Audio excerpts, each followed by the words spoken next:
Olá, audiência. O Radar Empresarial de hoje recebe a Pé de Coelho Filmes. Os sócios Alessandro Montelli, Diego Tafarel e o Lucas Ferreira. A Pé de Coelho Filmes completou, no final do ano passado, 10 anos. Uma jovem produtora, mas nesses, vamos chamar assim, poucos 10 anos, alcançou uma relevância no cenário estadual, nacional, fantástica. E eu pergunto, e deixo a palavra à disposição, qual dos sócios aqui vai começar a contar essa bela história de empreendedorismo, né? Em tão pouco tempo esperavam chegar no patamar aonde os coelhos chegaram? Bom, começa então. César, a verdade é que não, porque a gente começa a Pé de Coelho agora quase 11 anos atrás, sem nenhum centavo, né? A gente sai da Draw Produtora sem dinheiro, o Lucas com a esposa grávida e o Alessandro trabalhava em outro... vendendo móveis. Vendendo móveis. Tem uma relação. E a gente montou uma produtora porque a gente não queria só fazer publicidade, então a gente queria fazer conteúdo mesmo. A gente tinha um desejo de fazer cinema, ninguém estava fazendo na região, ninguém queria fazer isso. E a gente achou que nós não teria onde trabalhar para fazer isso. E pela incompetência minha e do Lucas da parte burocrática, de organização, a gente teve que trazer um amigo que é mais organizado que a gente, porque eu e o Lucas somos da parte mais criativa e o Alessandro também é da parte criativa, mas muito mais organizado que a gente. Nós precisávamos de alguém para cuidar da burocracia. Como ele trabalhava já com móveis, ele colocava tudo nas gavetinhas corretas. Exato, já consegui mobiliar tudo no nosso escritório. Não, e fez total diferença, porque se provou nesse tempo que se não tivesse o Alessandro cuidando das finanças ali, eu e o Diego já ia ter despencado há muito tempo. É que a gente, pensa muito no criativo e é mais organizado, e a gente teve, né, se pegar esses últimos 10 anos, teve muitos desafios, né, a gente enfrentou uma pandemia, e conseguimos manter a empresa saudável, a gente enfrentou o período das enchentes, a gente enfrentou mudanças de mercado, mudanças de governo, então, e conseguimos até hoje, fazer com que a Pé de Coelho siga fazendo o que é o objetivo dela, né? A gente trabalha com institucional, temos clientes maravilhosos que a gente gosta e respeita muito, e temos conseguido fazer nossos conteúdos autorais, que é muito satisfatório pra gente. Vocês tiveram um período ali, quando todo início, né, a gente tem aí vários cases assim que iniciaram desta forma, né? Alguns com a esposa grávida, outros ali ainda estruturando, mas ficaram um tempo, inclusive, sem ter um local de trabalho, sem ter uma sede, sem ter um escritório, né? Eu já me lembro de vocês quando vocês estavam ali na Barão do Arroio Grande, né? No bairro Arroio Grande, já com uma instalação já adequada, né, e tal, em cima até de uma academia de ginástica, né, e me fale mais dessa época, assim, esse passo a passo, até chegar aonde vocês estão hoje, fisicamente ali na Galeria Luan, mas principalmente todas essas fases, assim, quando começaram com os primeiros trabalhos, ou os primeiros jobs, né? Não sei se ainda utilizo esse jargão, acho que já é do passado. Até para um outro conceito, job ficou... tá meio estranho.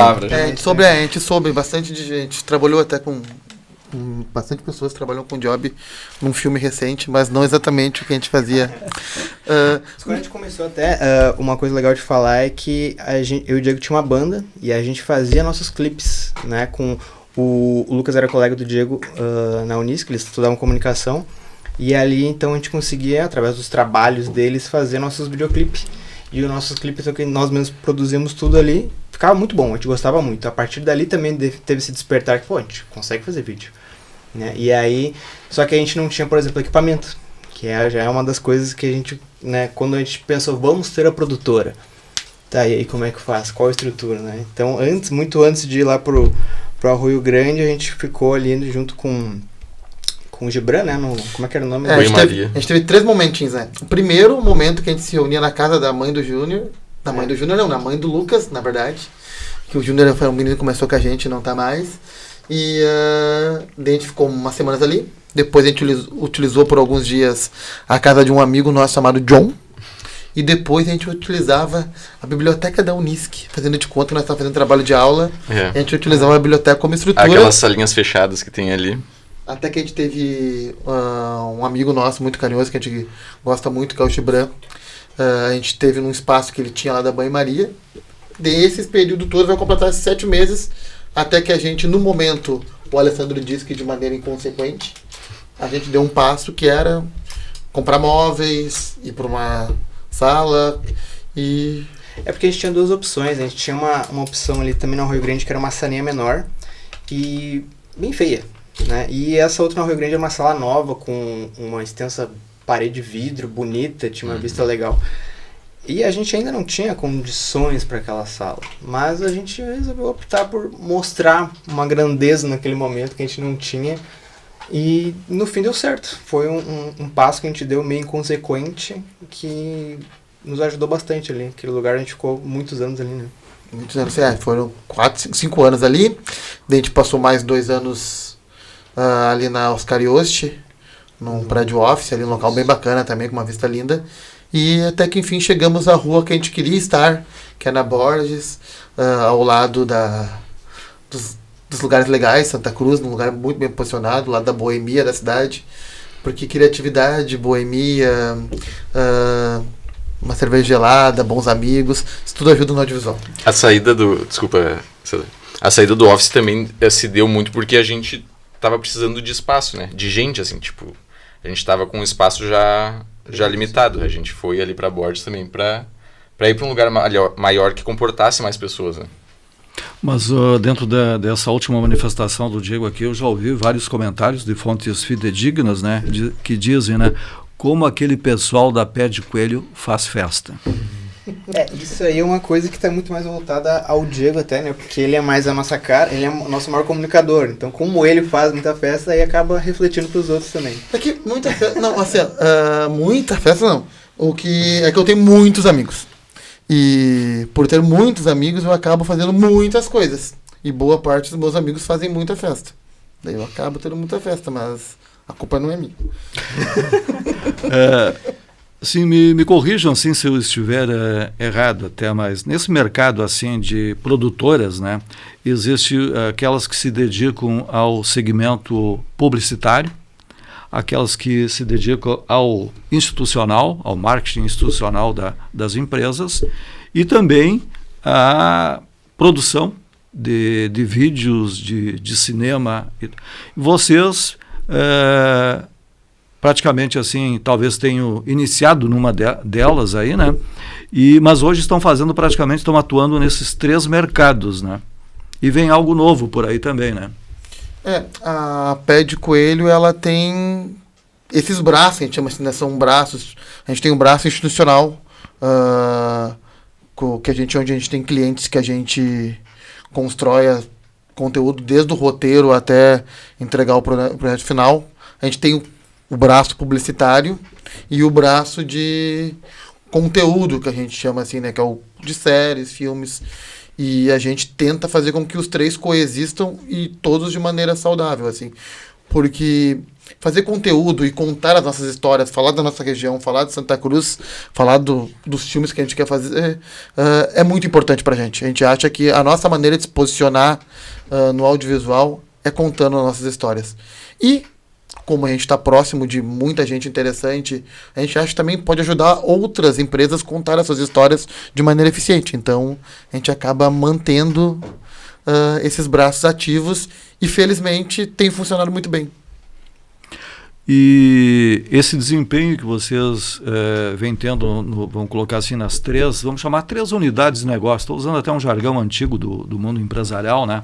Ou seja, o publicitário, o institucional e esse de geração de conteúdo, vocês estão tendo assim excelente desempenho nos 3. Isso é fruto, obviamente, né, do talento de vocês, dos que estão junto com os 3 sócios aqui. Hoje é uma equipe praticamente aí de 10 colaboradores diretos, fora muitas vezes os chamados free, né, que muitas vezes por demanda tem essa terceirizados também, né? É que o audiovisual tem muito disso, né? O audiovisual tem as pessoas fixas, que trabalham no dia a dia da gente lá, que daí são a gente de produção, gente de edição, mas quando a gente pega uma produção maior, seja um filme, ou seja uma publicidade, um institucional maior, tu acaba agregando eletricista, maquinista, figurinista, que são pessoas que não faz sentido numa estrutura de empresa do audiovisual tu ter eles fixos, mas é recorrente, são profissionais muito importantes que a gente acaba seguidamente tendo que agregar para fazer produções maiores. Também não sei se essa minha assim definição, assim, por exemplo, desse sucesso que vocês já alcançaram nessas 3 áreas, vamos supor, se uma empresa que atua num município do interior do estado do Rio Grande do Sul, por exemplo, um município como Santa Cruz, arredondando 140 mil habitantes, né? Normalmente esse tipo de produtora atuando e com muita força nesses 3 segmentos, o normal seria apenas encontrar em Porto Alegre, em São Paulo. Eu estou errado ou por exemplo, essa presença de vocês, né, o fato da empresa ter nascido, crescido, se desenvolvido aqui em Santa Cruz do Sul, ela é fruto do talento de vocês, da persistência, mas também da força industrial do município, da força cultural do município? Eu acho que tá certo. Por ser do interior é bem comum mesmo.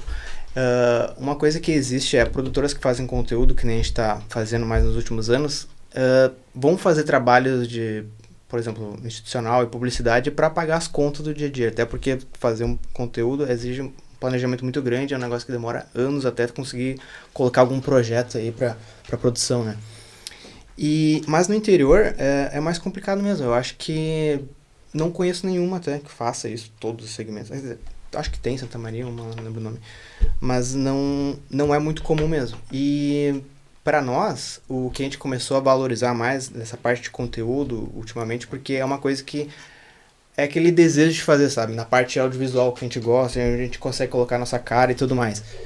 Mas também nos clientes também a gente gosta muito de fazer porque é um trabalho diferente, o trabalho publicitário, principalmente, justamente até por, que nem tu falou ali antes, trazer essas pessoas diferentes, um maquiador, um figurinista, o pessoal que coloca a luz, que a gente tem contato, sabe? Gente que vem de Porto Alegre, gente que vem também do interior, e a gente reúne todo mundo e faz, é diferente, dá uma rotina diferente pra gente, é um trabalho que não fica monótono nunca, porque a gente tá sempre aprendendo alguma coisa, às vezes até com o institucional que a gente vai fazer numa fazenda lá no interior do Mato Grosso. A gente acaba aprendendo sobre aquela cultura que a gente está produzindo. Isso dá uma dinâmica para o nosso trabalho gostosa, assim, sabe? Nunca a gente está parado na mesmice, sempre na frente do computador, só editando vídeo. Então isso é muito legal. E eu acho que a gente falou, é mais raro, sim, e a gente gosta muito dessa dinâmica. A gente quer manter isso até, inclusive. E a gente acha até que, por acaso não, né? Porque a gente sempre falou disso e sempre se posicionou assim. Mas quanto mais o mundo fica global, quanto mais as coisas ficam genéricas, seja com IA, seja com processos automáticos, mais o hiperregional, mais o local tem chance de falar e de ser global. A gente sempre falou isso, a gente sempre quis contar as nossas histórias. Hoje, se tu ir para qualquer grande evento, tu vai para o Rio Tio, tu vai para o Ventana Sur, tu vai para os eventos de tecnologia e de inovação, eles vão falar a frase: quanto mais local, mais global. Só que isso é uma coisa que sempre teve no nosso DNA. Então agora tá aproveitando desse momento de poder contar as nossas histórias e saber que essas histórias elas soam muito mais globais, porque são algo específico, algo único, algo que só a gente pode contar, é muito interessante. Isso faz a gente fugir do que é generalista, de um lugar comum. Então, ficar em Santa Cruz, não ter saído, não ter ido para São Paulo, não ter ido para Porto Alegre, foi uma escolha de vida, por gostar dessa região, por gostar da cidade, mas que hoje se mostra também uma grande estratégia profissional também, e o que nos faz feliz. E vocês também se envolveram, assim, que eu chamo de projetos comunitários, né? Eu me lembro quando vocês aí foram, talvez, assim, dos principais ativistas, né, do Festival Santa Cruz de Cinema, né? junto com o SESC, né, junto com a JTI, né, com a Unisc. Vocês acho que são filhos da Unisc, são oriundos da Unisc, eu não sei se todos, né? Eu não, eu comprei meu diploma, no caso. Fiz um EAD aí rapidinho. Eu sou aluno do curso de audiovisual da Unisc, formado pela Unisc. Eu fiz um semestre em engenharia da computação na Unisc e desisti, que eu vi que não era pra mim. É só pra gente muito inteligente, eu acho. É muito algoritmo, muita coisa de raciocínio lógico muito rápido, assim, que eu não consegui me encaixar. Mas eu acho que o que tu falou do festival, César, tem muito a ver com isso que tu estava falando antes até. A gente optou por não sair daqui e ter ficado. Muitas pessoas vêm falar pra gente do tipo, antes eu nem pensava que dava pra fazer cinema no interior, não sabia que dava pra chegar nesse ponto. Então o festival também faz parte disso, né? Tu abrir as portas da cidade, da região, para o mundo, né? A gente recebe um número de inscrições todo ano que supera todo ano. E as pessoas vêm para cá, conhecem a cidade, interagem com a galera da Unisc, com a galera da comunidade. Há essa troca, então o festival faz muito bem. E o festival é uma iniciativa da Pé de Coelho, junto com o SESC, com a Unisc. Então nos faz muito feliz. A JTI sempre esteve conosco, também é muito importante para esse processo. E vai continuar, esse ano vai para um ano maior ainda. Eu já manifestei isso para vocês, para ti, né, Diego, que naquela época eu estava secretário de Desenvolvimento Econômico, Turismo e Cultura de Santa Cruz, e apoiamos essa iniciativa de vocês, né, de todo esse grande grupo que realizou o primeiro festival de cinema, mas eu também sou sincero em dizer assim, mas eu ficava olhando assim, mas esse pessoal, olha, são loucos, são sonhadores. Só que o mundo é movido pelos loucos e pelos sonhadores. E o resultado está aí, né? Vocês colocaram Santa Cruz no mapa do cinema, pelo menos nacional, né? E já muitas vezes sendo olhado pelo planeta, né? Então, acho que foi uma conquista, assim, para a comunidade de Santa Cruz, para a cidade de Santa Cruz do Sul. E também, muitas vezes, tu tem que estar na hora certa, no lugar certo. Então, acho que também houve da parte do governo federal, através da lei Paulo Gustavo também, né, que criou assim, um incentivo muito forte à indústria criativa no Brasil, né? Então, talvez o próprio exemplo de Santa Cruz do Sul está servindo de exemplo, talvez até para outras cidades, outras comunidades pelo Brasil lá fora, né? O festival em si, dá até para dizer que ele tem mais pernas próprias do que porque, com exceção desse ano que passou agora, que teve Lei Paulo Gustavo, o festival sempre foi independente, assim, tipo, JTI, com os patrocinadores independentes. Então a gente sempre conseguiu fazer ele de maneira independente. Sim, ele para em pé sem a lei de incentivo. Isso, que a lei de incentivo é muito importante, dito isso, mas a gente consegue manter ele vivo, independente das leis de incentivo. Assim, me diga se eu estiver errado, mas a lei, ela de certa forma, incentiva para que os participantes, né, façam suas obras, né, também, com certeza, para participar do festival, né? Façam seus filmes e ajuda a ampliar o festival também, né? Porque, por mais que ele ande sem isso, dá para trazer muito mais coisa. Esse ano foi a primeira vez que teve evento de mercado também, né? Mostra internacional também. Então... Santa Cruz está muito bem servida nisso hoje, eu diria. Uma pessoa que quer fazer audiovisual hoje, terá. Acesso, informação e estará próximo das pessoas mais capacitadas do mercado. Por exemplo, a gente é uma cidade que tem uma universidade que agora ganhou nota 5 no MEC, semana passada, nota máxima entre os cursos audiovisual. Uma cidade que tem um Santa Cruz Polo Audiovisual, que une as produtoras com uma série de produtoras, todas muito qualificadas, que querem fazer audiovisual e estão fazendo conteúdo. Uma cidade que tem uma Film Commission estabelecida e que eu digo tem que se manter, é preciso olhar com carinho para essa Film Commission, porque ela está trazendo muita coisa importante para a cidade.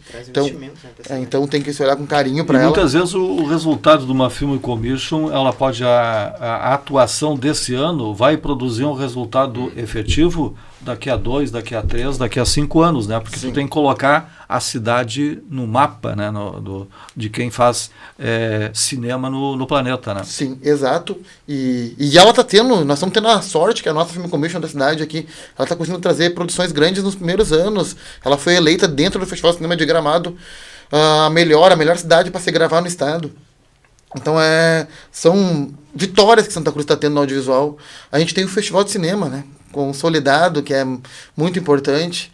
E para nós da Pé de Coelho fazer parte de alguma maneira de tudo isso é muito importante, sim, porque a gente vê que é legal estar em Santa Cruz hoje. É legal tu chegar... Nós tínhamos essa experiência, né, que a gente foi para o Festival do Rio, Festival em São Paulo, Festival no Nordeste, Festival na Espanha, Festival em Cuba, Festival na Europa. A gente foi para muito lugar e estava girando muito. Quando a gente faz o caminho ao contrário, de trazer as produtoras para um festival aqui, a gente fez isso com muita experiência. A gente via nossas produções girar e agora a gente pode trazer produções de outras pessoas para nossa cidade. Então, a gente o festival, o audiovisual na cidade hoje é uma coisa que a gente tem muito orgulho de fazer parte e de ser... Então, isso sem modéstia, ser a primeira produtora dessa região que realmente disse, nós vamos fazer conteúdo. É porque a importância muitas vezes de um filme, né, de uma obra de audiovisual, eu sempre cito o caso do filme O Quatrilho, né? E grande parte do sucesso da Serra Gaúcha hoje, né, e de alguns locais que não são tão famosos ou incensados como Gramado e Canela, né, mas os locais onde houve filmagem, né, as locações, né, tecnicamente falando, hoje ainda, né, mesmo muitos anos depois do filme ser lançado, o turista vem e quer ver o local onde aquela cena foi feita, né? Então isso tem um valor também que extrapola o mundo do cinema e vai gerar reais ou dólares no turismo da cidade. Exato, ganha tanto quando vem a produção para cá, porque vai investir em hotelaria, restaurante e tudo mais, vai movimentar até serviços na cidade também, que são tipo desde costureira ou vender coisa em lojinha ali que vão precisar comprar materiais numa papelaria, alguma coisa assim. E também, que nem tu falou, vai ganhar no turismo porque vão ver a cidade, vão ver paisagens da cidade, vão querer conhecer depois. Então, ganha duas vezes com esse tipo de mecanismo, né, que funciona com a Film Commission. E com o curso aqui a gente ainda tem a mão de obra qualificada, né? O pessoal traz as produções para cá e usa os profissionais daqui. Sim, ajuda a desenvolver a cidade e ajuda a fazer contatos, mercado, então, tipo, uma vantagem. Também qualifica, né, as pessoas do setor também. Muitas pessoas aqui acabam trabalhando quando vem produções grandes aqui, como assistente de produção, ou de fotografia, alguma coisa, sempre acaba envolvendo o nosso núcleo também do audiovisual, sempre acaba se beneficiando bastante. Nós não vamos, assim, entrar, por exemplo, nos trabalhos que estão desenvolvendo no mercado publicitário e no mercado institucional, até porque vocês têm clientes e os clientes, é uma relação de vocês com os clientes, né? Alguns até gostam de divulgar, olha, a empresa tal é minha cliente e tal, né? Mas fica a critério, assim, de vocês. Mas eu acho interessante vocês estão com grandes projetos aí em 2025, né? Então, tem aí vamos chamar assim, não sei se eu estou usando o jargão incorreto, né, mas tem a fase assim de, talvez, o final de produção do filme do Torcedor Solitário. Sim, a gente tem o Torcedor Solitário é uma coprodução junto com a Umbra Filmes, onde a gente conta a história do Torcedor Solitário, né, que foi de único torcedor no Estádio Olímpico torcendo para o Futebol Clube Santa Cruz, a primeiro presidente campeão do clube. A gente está na fase de pós do filme. É um filme sobre futebol, então é um tema universal. Nós até podemos citar o nome dele, né? Acho que ele não vai nos processar direitos autorais aqui do Radar Empresarial, que é o Thiago Resch, né? Foi presidente aí do Futebol Clube de Santa Cruz. Foi até notícia em jornais italianos, né? Como o solitário tifoso, né? Ou seja, o BBC, New York Times, rodou France Football, rodou todos os canais de futebol do planeta. Virou matéria, Esporte Espetacular, Globo Esporte. Então essa história ela é muito relevante. Ano que vem temos Copa do Mundo, né? Então acaba se pegando um bom ano para lançar o projeto. Imagina se ele tivesse sido presidente do Grêmio Futebol Porto Alegrense, não teriam ocorrido as fortes emoções nos últimos tempos aí no Grêmio, né? E tem isso, né? Acho que o micro sempre é muito grande, né? Contar a história, não é a história do Thiago, claro, mas é a história do futebol no interior, é a dificuldade, é do cara que tava plantando melancia na pandemia, sem ter outro emprego, outra maneira de sustentar, para ser campeão com Santa Cruz. O cara que estava trabalhando na obra, tinha engordado mais de 30 quilos para bater o pênalti que vai dar o gol do título. O goleiro que não tinha mais como voltar para sua cidade natal, no Paraguai, para poder ver o filho no fim do ano, no Natal, porque não tinha dinheiro, e sendo campeão conseguiu aquele dinheiro e conseguiu poder comprar um presente pro filho.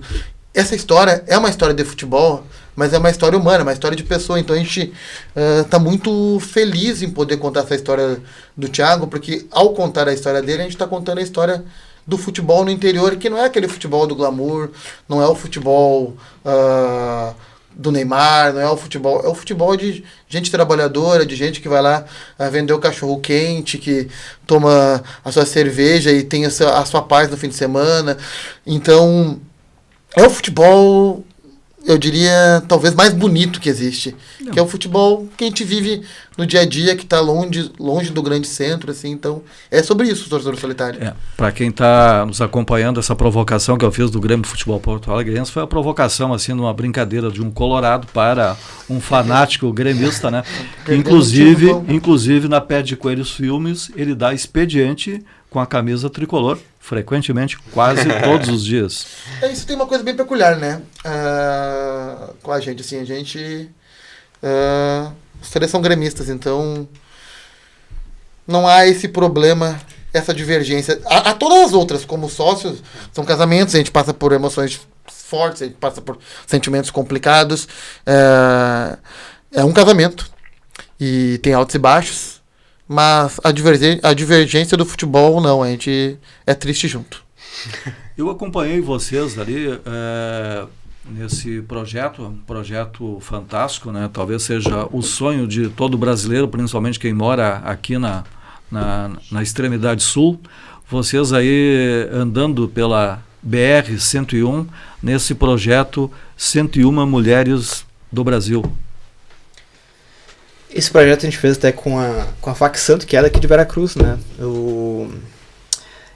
Esse projeto também dá para dizer que, como a gente estava falando sobre regionalização antes, também considero como regional, porque a gente foi pegando depoimentos na BR-101, que passa por todo o Brasil, mas respeitando cada local que a gente foi pegando. Então, e é justamente esse o propósito, mostrar a diferença de como é o trabalho de uma prostituta que trabalha às margens da 101, aqui em Torres até lá no Nordeste, em cidade grande, né, que a gente passou por Rio de Janeiro, até do interior, uma cidade que tu nem sabia que existia. E aí, de repente, lá nessa cidadezinha que tu nem sabia que existia, é conhecido como... Tem uma rua que cruza a 101, onde é conhecido como uma rua dos prostíbulos, lá onde mais tinha prostíbulo na região. Cruz das Donzelas. Cruz das Donzelas, mano. É um local entre Sergipe e Alagoas, assim, é inacreditável. E além de ser um trabalho que eu diria que é uma vez só na vida, assim, né? Foi nosso primeiro longa-metragem também, né? Então é um outro marco para nós aqui, como cinema do interior, de fazer esse trabalho. Foi realmente uma experiência incrível. Foram muitos dias. Quanto que deu? E a gente entrevistou... 42 dias. 42 dias na estrada. A gente entrevistou tudo que é tipo de personagem. Pobre, rico,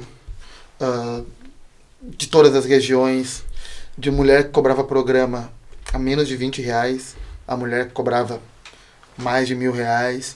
Então, tipo, a gente ouviu muita história triste, muita história difícil, respeitando essas mulheres, mas também viu muita mulher que estava feliz, que estava adorando o que estava fazendo. E então a gente teve que olhar para isso com muita sensibilidade. E conhecer o Brasil nesse projeto. Esse projeto faz um recorte do Brasil. A gente vê a diferença do Brasil através desse filme. É pra sempre, né? Tipo, é um filme que a gente quer muito... Só a experiência de fazer o filme já é uma coisa que eu acho que vai ficar marcada pra todo mundo que fez essa produção, porque conhecer tanta gente diferente num tempo tão curto é muita coisa pra absorver. E as histórias que essas personagens nos contaram também, é uma coisa que leva pra vida, né? E aí é uma coisa que agora a gente tá querendo muito tentar ao máximo transmitir também isso do jeito que a gente acompanhou. Que a gente tá em montagem agora do processo. Para as pessoas depois, porque depois isso vai caber no máximo 2 horas de filme, até, o plano é até menos, mais ou menos 1h30 ali.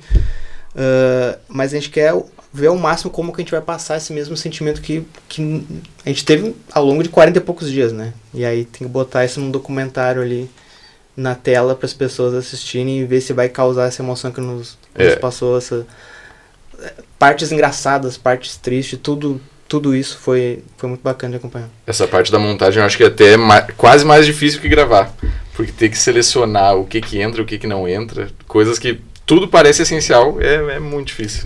O nosso personagem, um dos nossos protagonistas é a estrada, né? Então ele é um road movie. Ele é um filme de estrada. Então nós temos esse caminho para percorrer como narrativa. A gente está descobrindo que tem outros elementos que vão nos ajudar a contar a história. Como a carne, por exemplo. Da carne física na feira, que está ali com as moscas no calor para lá em cima, com as mulheres vendendo aquela carne, até o ponto de algumas personagens dizendo, eu me sinto como um pedaço de carne. Às vezes sem valor. Então a gente tem alguns fios que a gente está ligando essa história, que está sendo bem complicado de montar, porque há muito carinho também, porque a gente quer que esse filme saia do Brasil, rode bastante, depois vá para um streaming, para que o máximo de pessoas possa assistir. Mas a gente tem muita convicção que é um projeto, agora que a gente já gravou, a gente pode dizer isso, que o conteúdo está incrível e que a gente vai fazer um grande filme, assim, então a gente está muito feliz.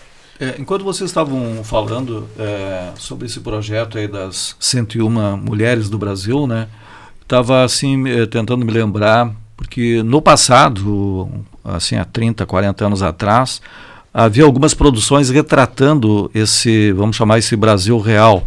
E nos últimos tempos, não sei se é uma impressão minha, né, mas eu também eu sou um cinemaníaco, né, procuro ver o que tem sempre de bom, tanto no cinema internacional e nacional também, mas parece que esse Brasil real, ele estava assim meio que fora fora de moda, pelo menos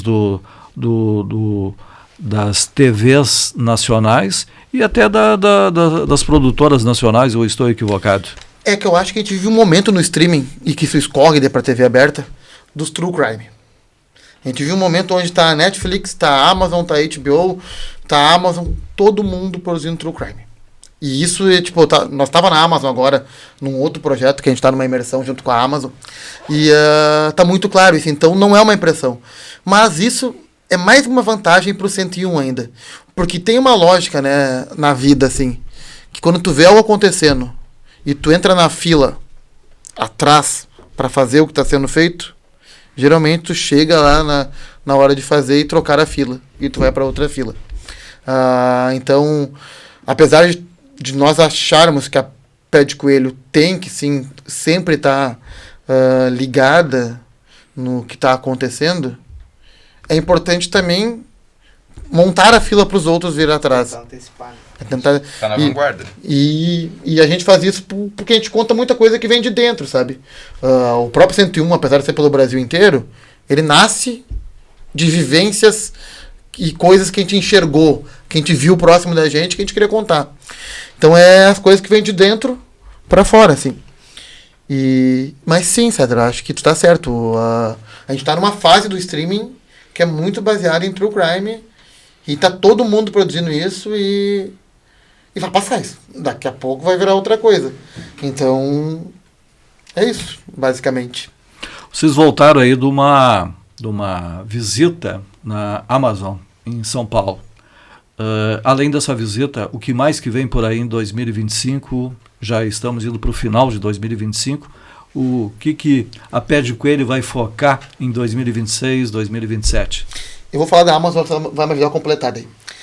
A Amazon, a gente é finalista, não acabou o programa ainda. A gente está num programa maravilhoso, chamado Brasil no Set, que é um programa da Brave, do ICAB, junto com a Amazon e MGM Studios. E esse programa começa com a gente tendo acesso a mentorias com as pessoas. Eu falo isso com propriedade tranquila. A gente está tendo acesso às pessoas mais capacitadas desse país de produção executiva, de criação nesse programa.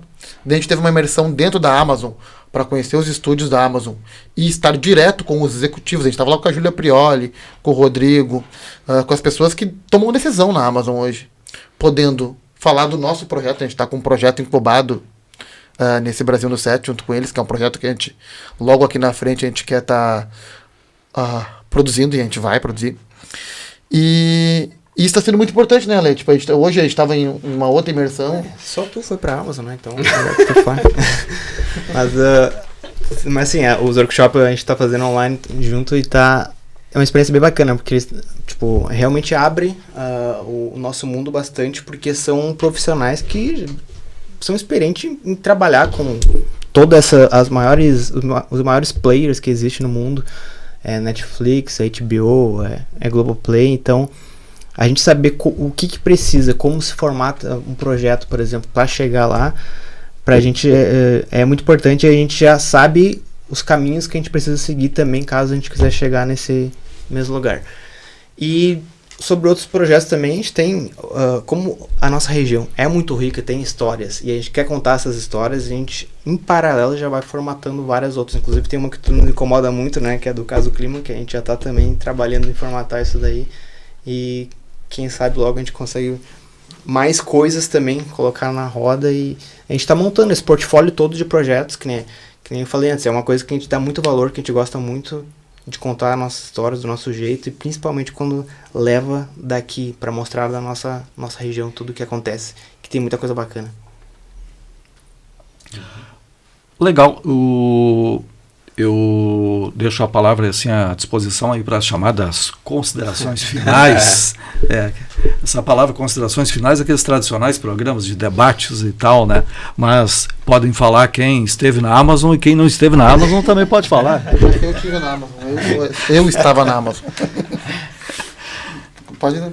Yes. Considerações finais?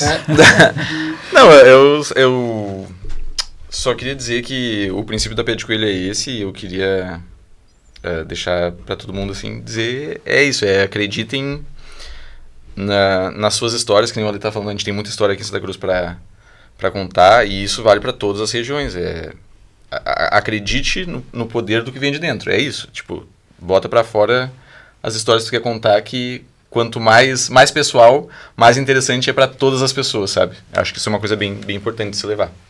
E trabalhe, porque isso que o Ale estava falando de projetos, é muito projeto para fazer acontecer, dá muito trabalho e leva tempo. Eu acho que, sei lá o que dizer até, mas é bem isso. E dentro desse nosso mundo, é muito legal, que nem eu falei sobre essa dinâmica da gente estar sempre descobrindo alguma coisa. E eu comecei vendendo móveis quando eu estava fazendo vídeo, e agora sei lá como é que vai ser. O legal é isso, é saber onde é que esse mundo vai nos levar. A gente, por causa do audiovisual, a gente andou por alguns países, a gente andou por quase todos os estados do Brasil, a gente produziu muito aqui, e a gente é muito grato a tudo que nos fez ter esse caminho. Tu é uma dessas pessoas que a gente é muito grato, porque tu esteve nos ajudando em momentos importantíssimos. Um próprio exemplo que tu trouxe, no primeiro festival de cinema, tu estava lá nos ajudando a fazer ele sair do papel. Então a gente gosta de agradecer por onde a gente passa, porque a gente sabe que não se faz nada sozinho, não se constrói nada sozinho. Então quando as produtoras de Santa Cruz, não a Pé de Coelho, quando as outras produtoras, quando a UE, a 2M, a Umbro, a Home, a Draw, a Jiboia, qualquer outra produtora está bem e o ecossistema está bem, a gente fica melhor, porque fortalece o ecossistema. Então a gente fica torcendo para que essa região se desenvolva e que a gente possa continuar fazendo filmes, fazendo série, contando histórias, tomando uma cerveja gelada e na esperança que algum dia o Grêmio ganhe a Libertadores de novo.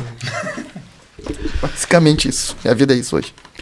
Bom, prezada audiência, quero agradecer aqui, né, esse belo papo, né, esse encontro maravilhoso aqui com o Lucas, com o Diego, com o Alessandro, contando esta excelente história de empreendedorismo, de cultura aqui na nossa cidade, que é a Pé de Coelho Filmes. Muito obrigado pela audiência e nos aguardem aí no próximo Radar Empresarial.